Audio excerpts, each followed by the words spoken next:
la algoritmización inclusiva y la expansión del presente. El tiempo necesario para activar cualquier nivel jerárquico de convergencia es directamente proporcional a su poder inclusivo. Mientras más nos alejemos de la periferia sensorial, mayor número de sinapsis tendrán que activarse para alcanzar la estimulación de un nivel jerárquico central. Si conceptualizamos al nivel jerárquico de las células simples de corteza visual como previo en activación al de las células complejas y a este último como antecedente de las hipercomplejas, podemos trazar una especie de organización cónica de convergencia, similar a la del espacio, en la cual cada nivel jerárquico se activa a diferentes tiempos a partir de una estimulación sensorial. La creación de un nuevo nivel jerárquico más inclusivo y con mayor capacidad algorítmica necesariamente implica un nuevo orden temporal de actividad.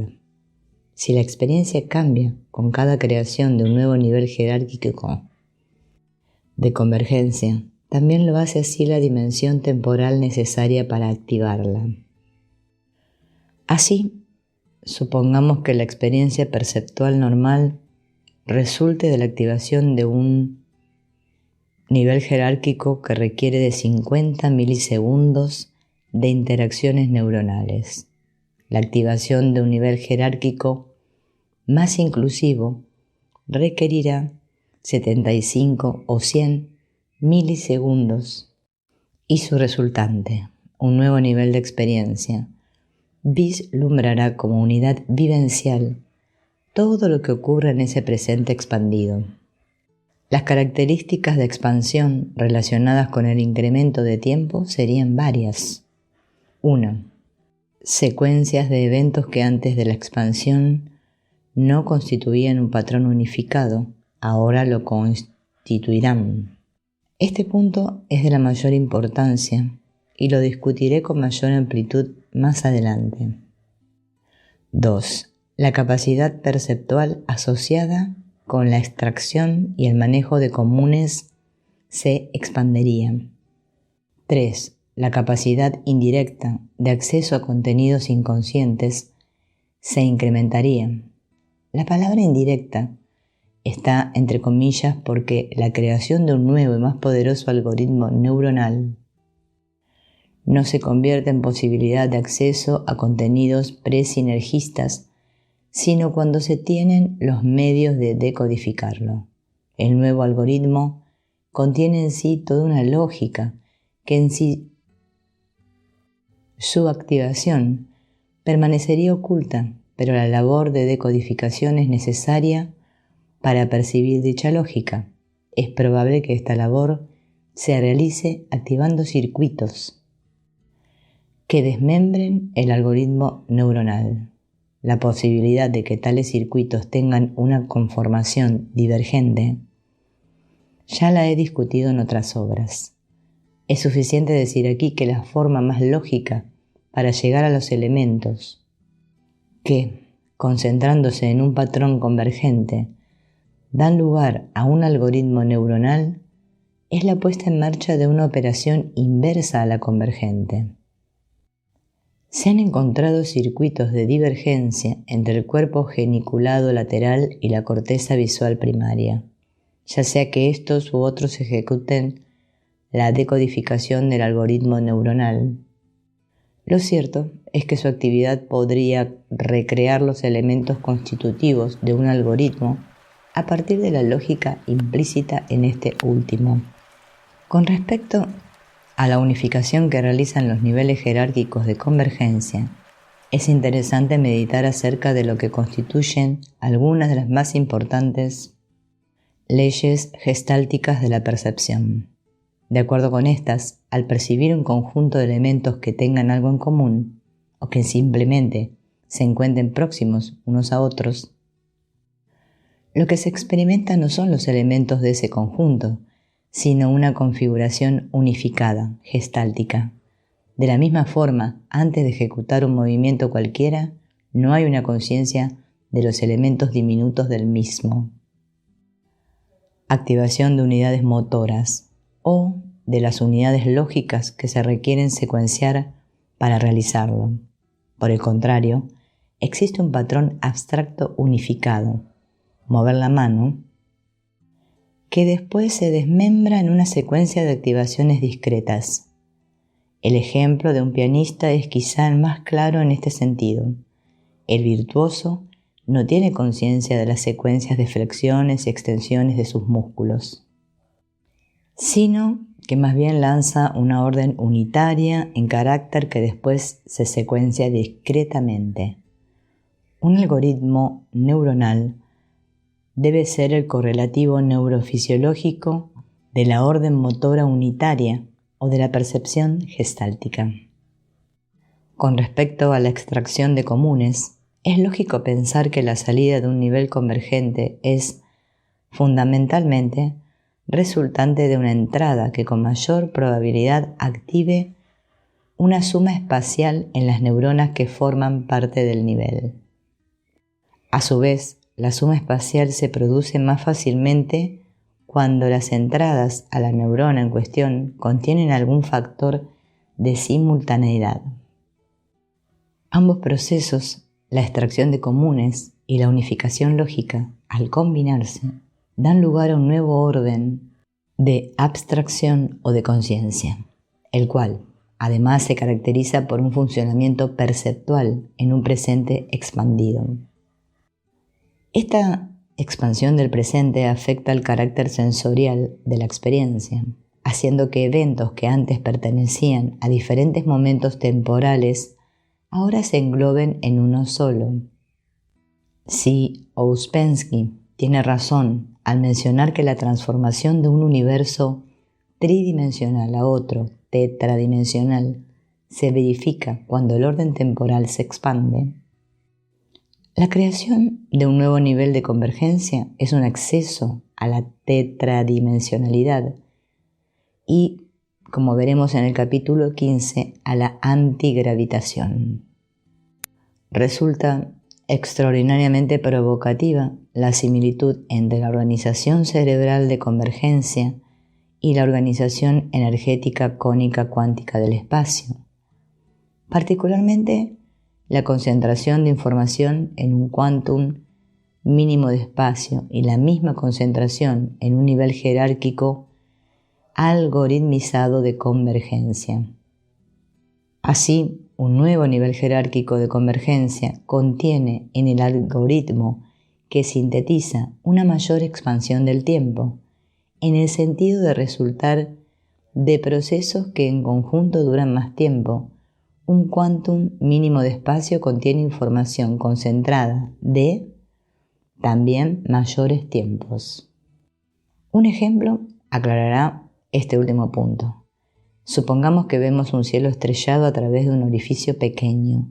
La información contenida en el espacio del orificio es de estrellas cuya luz proviene de diferentes pasados, algunas a muchos cientos de años luz de distancia y otras a algunas decenas de años luz. Diferentes tiempos concentrados en un punto del espacio, al igual que diferentes tiempos concentrados en un algoritmo neuronal, son producto de la actividad de un alto nivel jerárquico de convergencia. De esta manera tiene sentido la afirmación que equipara la conciencia con el tiempo global, contenedor de todos los tiempos orgánicos. Por otro lado, experimentos recientes en mi laboratorio indican que la expansión del presente se correlaciona en forma directa con la frecuencia de la actividad electroencefalográfica. Esto quiere decir que ritmos electroencefalográficos de alta frecuencia se acompañan de un presente expandido, mientras que los de baja frecuencia se correlacionan con una duración del presente menor. Probablemente esto implique una facilitación de niveles jerárquicos de mayor convergencia durante la desincronización electroencefalográfica y una inhibición de estos durante la sincronización del electroencefalograma. Esto está de acuerdo con reportes recientes, según los cuales se ha hallado una correlación entre creatividad y desincronización electroencefalográfica, y con todos los trabajos que han asociado un incremento en actividad de frecuencia rápida en conducta de solución de problemas. Por otro lado, es posible postular que los desarrollos onto y filogenético del sistema nervioso central involucran la creación de nuevos niveles jerárquicos de convergencia. Por lo menos a nivel ontogenético, es claro el aumento de la frecuencia del electroencefalograma con la edad. Este hecho, junto con la formación de niveles más inclusivos y con una incrementada duración del presente, podría ser lo que con mayor precisión caracteriza lo que denominamos maduración. Es claro entonces que existe una relación directa entre la creación de nuevos niveles jerárquicos de convergencia y el procesamiento abstracto y gestáltico de la información.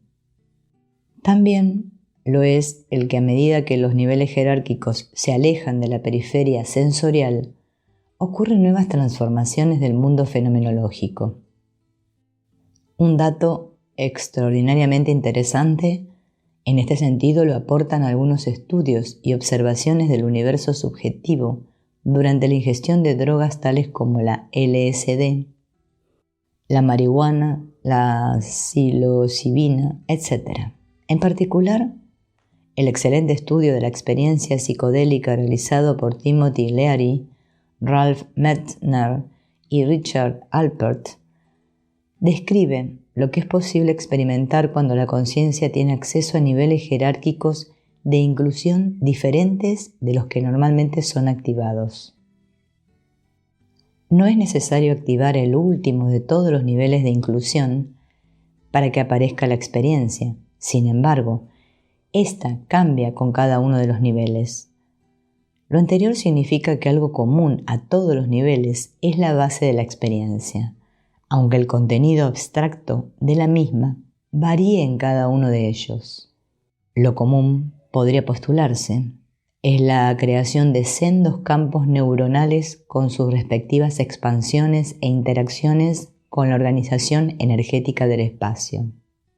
De esta forma, la base fundamental de la experiencia es la creación de campos energéticos, mientras que su contenido, al menos en parte, resulta de la activación de la lógica inclusiva algorítmica.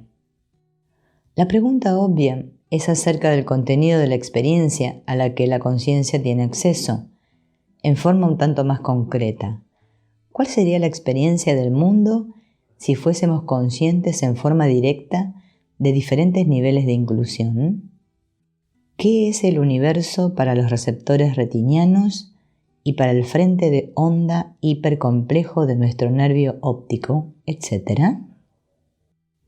Definitivamente, el mundo a nivel de los receptores retinianos sería un mundo de cambios energéticos, sin objetos materiales. Veríamos casi en forma directa a la organización energética del espacio, la misma que después de su transformación algorítmica da lugar a nuestros perceptos. La diversidad se convertiría en su antecedente y la experiencia sería la de un contacto con la unidad. Precisamente, esta es la vivencia que reportan los autores antecitados. La ingestión de LSD afecta de tal forma el sistema nervioso que, en muchos casos, el mundo tal y como lo conocemos desaparece para dar lugar a cambios energéticos geométrica o hipercomplejamente dispuestos en un espacio que deja de ser transparente para convertirse en un mosaico de filigramas y diseños preciosistas.